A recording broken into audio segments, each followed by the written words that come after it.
Let's go across to the guests who are joining us. Charu, Pragya of the BJP will be with us. Sravanthi Palvai of the Congress is with us. Ashok Sajjanhar is a former diplomat, and Dr. Tara Karta is former director, National Security Council Secretariat, also with us. Let me begin with the Congress representative, Palvai ji. I understand, of course, naturally that the Congress would be very upset, enraged, as would be any Indian, frankly. And I think it's been a day of outrage over this before even the Congress party reacted. Across party lines, people have reacted on it, and this is not something that any Indian can tolerate. An assassination is an assassination and a terror act, regardless of what the circumstances may be.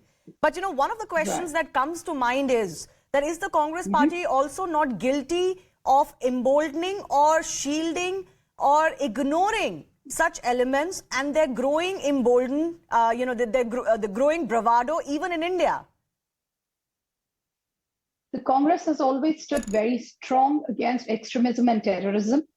And they have taken, if you would see, if even today, if you're talking about the depiction of this, the tableau that happened in Canada, it happened because a Congress Prime Minister took a very strong stance against extremism, tried to handle it, and in fact eliminated the key persons in it.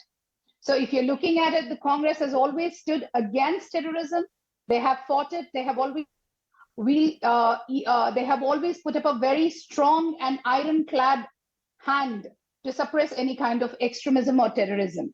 So today, what happened or what is happening right now is alarming and a scary part of the political scenario that we are seeing. And it's something that happened in India that is reflecting out there in Canada. I didn't understand that exactly. What do you mean that what's happening in India is reflecting in Canada? Because this is not new for Canada. No. What I mean to say, the assassination of Mrs. Indira Gandhi happened in India because the Operation Blue Star was undertaken by her on the 6th of June, 1984, to handle the Khalistani movement. And this was, you know, any religious place is a very holy shrine for all of us, irrespective of whichever religion we all follow. And taking a place like the Golden Temple in Amritsar as a hiding spot to hide, use arms, ammunition, everything at that point was something which was not acceptable to any Sikh in India either. No, fair enough. I'm not going into the Operation Blue Star itself. I think that's a whole separate debate. You could argue some merits, demerits of how it was handled, etc. But I'm not going into that. What I'm saying, I want to understand from you is why do you think something like this has been allowed with such impunity in Canada? You yourself, while speaking earlier, have said this is not the first time that something has happened in Canada. In fact, if we go back and see when the Kanishka Airlines crash had happened, the kingpin was found to be in Canada. That was where the entire the plane crash was strategized, and the crash actually took place later on. So this is not the first time. And when it came to Canada or when it came to any other country, if you have seen the pro-Khalistani movement that had taken up, we have had instances in Australia, we have had instances in London before the High Commission, and you know, both along with the government. As the major opposition, the Congress party has always taken the same stance. No, in terms that's of what I was pointing to. Is not acceptable. Fair enough, but you know, that's what I was pointing to when I first asked you the question. That is the Congress recently not guilty of ignoring these elements, whether in India or overseas, in a bid for whatever your politics is? Because I remember how the Congress reacted when Canada was lecturing us on certain issues. Right? We need to show a little bit of greater non-partisanship when we're dealing with foreign countries, especially countries like Canada, which have a record of promoting Khalistani elements against us. But let me go across to Charu Pragya of the BJP also with us. What more action, Charu, can we hope for from the government of the day?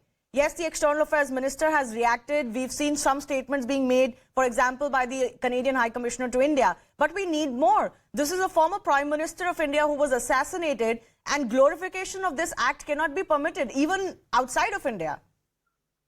Absolutely, Shivani, and I'm so glad that you're speaking so plainly about this, as is our external affairs minister. I don't know why Congress is mincing its words. Let's be very clear about one thing. It doesn't matter which party Mrs. Gandhi belonged to today. She was a former Prime Minister of our nation. Her assassination happened in this country, but after that, anybody who's been encouraging these Khalistani forces, separatists, extremists, anybody who wants to break up India needs to take responsibility of this event as much as those who organized it in Canada. There have been instances where, let me take examples. Captain Amrinder Singh ji multiple times said, do not change the leadership currently in Punjab because the new people you're getting in, Mr. Sidhu, for example, they are pro-Khalistani. They are not good for Punjab and they're not good for India's internal security.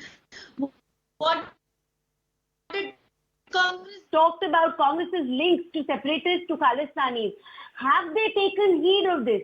So it is the same, whether the situation is in Canada, where you are backing extremists and Khalistanis for a little bit of a vote bank, or right here in India, where you're again backing the same kind of organizations and groups for a little bit of a vote bank. That needs to stop. There has to be a time when you have to put your country above your personal petty political interests. No, I'll also point out that while there was, there was a lot of political fight over it during the farm law agitation, there were very clear signs at that time, Charu Pragya, that there were some Khalistani elements that entered into those protests. They were trying to garner attention because of those protests. The protest may not have started because of that, but there was clear infiltration. But when people used to talk about it, those people used to be projected as anti-farmer or anti-Sikhs. So what my point is that there are signs of this kind of activity even in India, and all of us need to speak in one voice, not only when it happens in Canada and when a brazen act like this happens in Canada, but even when small acts happen. At that time, Shivani, if I may, Trudeau had made statements which were supportive of the Khalistanis, not understanding that India knows what it is doing. These are our internal matters. And when we had solid proof that there was funding coming from Khalistanis, there was infiltration of this protest by the Khalistanis, and we took a firm stand against it. At that time also, the Congress party sided with the people who are not in our country, who live in Canada, and who are actually working very hard to bring India to a point where they want rights to break out again in Punjab. They want a separate state. Okay.